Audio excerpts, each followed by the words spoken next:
Hello YouTube, Philly Boy London here. I want to have a little chat about Diane Abbott, who is the MP of Hackney, an area I'm very fond of. My dad is from Hackney. I'm also a die-hard Gooner, so I love the area fondly, and I'm also a leftist, so a lot of the time I actually don't mind Diane Abbott. I think that she's a lot more intelligent than a lot of the fucking arsehole politicians that we have. But today on Twitter she came out with a statement suggesting that white people like to divide and conquer.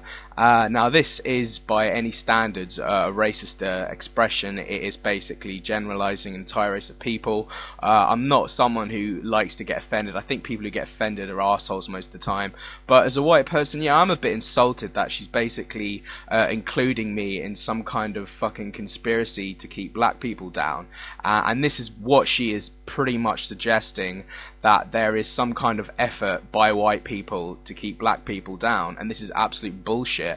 I give the Labour Party a bit of credit. They have denounced what she said, but let's be completely honest, she's got the fuck away with it. She is not getting anywhere near the amount of scrutiny a white person would have, or perhaps a member of UKIP, for example. I find it really interesting, just me talking now, I get a feeling like in my gut that I'm sure some of the viewers are getting now. Oh, a white guy talking about racism, oh dearie me, you know, fucking get your seatbelt on, this could get dodgy. You know, there is this kind of essence that white people are not allowed to have discussions about race, and people of ethnic minorities are. Personally, I think everybody should be allowed to talk about issues of race. I don't think what Diane Abbott said is that fucked up. I don't think she should lose her job.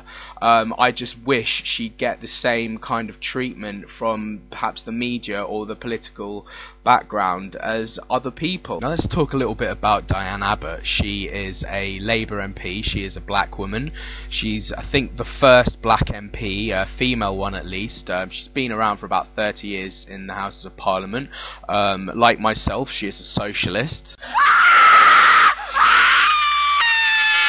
And as such, I agree with her politically on many things. Like, I like the fact that she wants to fight against a system where, you know, a 14-year-old child gets thrown in prison for a year because he nicked a pair of trainers when JD Sports is getting looted.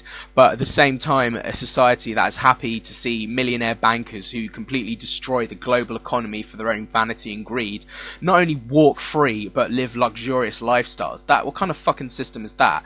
And I like Diane Abbott for being on that side. Like, I've learned that, you know, no matter what differences you have for somebody because of their culture or their race or religion, whatever, the fundamental important things are things like what Diane Abbott fights for. So, you know, I am cool with her, but this time, love, you are full of shit, and, you know, you are pretty damn racist. If you're trying to insinuate that the black man is being kept down by the white man, then how have you done so well in your life? I assume you weren't from a privileged background, yet you managed to go to Cambridge University, become an MP, send your kids to exclusive private schools, much to the disdain of your critics.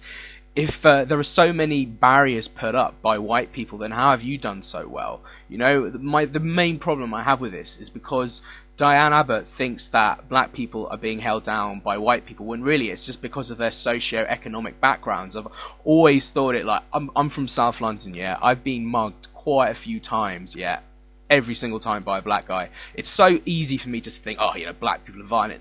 There's nothing to do with that. It's because of their socio-economic background. If there are as many white poor people as there are blacks, there'd be just as many crimes each way. I mean, you know, you could debate that perhaps, but, you know, this is the thing, like, it's a good thing that she was able to discuss something like that, but why is it on the other side? You can't. Why couldn't I, like, just go into a little conversation there, perhaps debating whether there is a difference between white and black culture, and perhaps maybe it's not just socio-economic? Why is it that a discussion by a white guy going down that road seem like, I don't know, better watch out here, you know, but when a black woman does it, it's A-okay, and I just don't see the equality there. And if Diane Abbott wants equality for races, then she should expect exactly the same treatment that she would dish out to a white, perhaps, generalization of races, if such a term exists. So at the end of the day, you know, we can't have a system, end of the day, God, I hate that cliche, we can't have a system where one person is allowed to say something and the other hasn't. We have to have an equal system of thought and free speech. So Diane, don't lose your job, and if some white guy says something vaguely, racist, let's not draw to too many conclusions. Let's evaluate what they've said, like we seem to be doing with Diane Abbott. Let's give white people the same treatment we are giving her. So I think I'm full of shit, so don't listen to a single word I'm saying. But yeah, I've just wasted 20 minutes of my life, so hope you're happy. Bye bye.